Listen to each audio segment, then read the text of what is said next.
À propos de ce Jésus, la Bible dit dans 1 Corinthiens 11 qu'il faut apprendre à l'imiter. Si tu veux réussir dans ta vie, regarde Jésus, comment il était, qu'est-ce qu'il faisait, et demande à Dieu la grâce de faire exactement comme lui.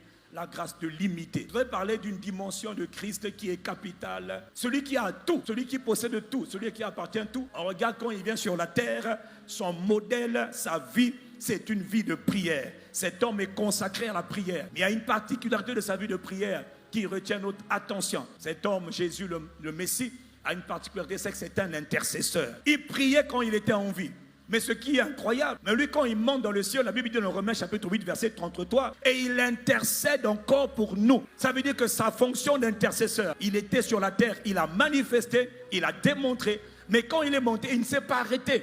Aujourd'hui, il intercède encore. L'intercession, c'est lorsqu'un homme se tient dans la présence de Dieu. Et il ne prie pas pour lui. Il ne demande pas son mariage. Il ne demande pas la carrière. Il ne demande pas le travail. Jésus, celui qui a la prééminence, quand il vient sur la terre, on constate que lui, c'est un intercesseur. Donc, il y a une dimension qui nous manque. Et parmi les manquements que nous avons, c'est que nous ne comprenons pas la dimension de l'intercession, qui consiste à prier, pas pour nous, mais prier en faveur des intérêts de Dieu. Et Jésus nous appelle réellement à être exactement comme lui. Car il est écrit, tel il est. S'il est intercesseur, ça veut dire que tu es appelé à être comme lui. C'est le même Jésus qui nous appelle à être comme lui. Le même qui a dit,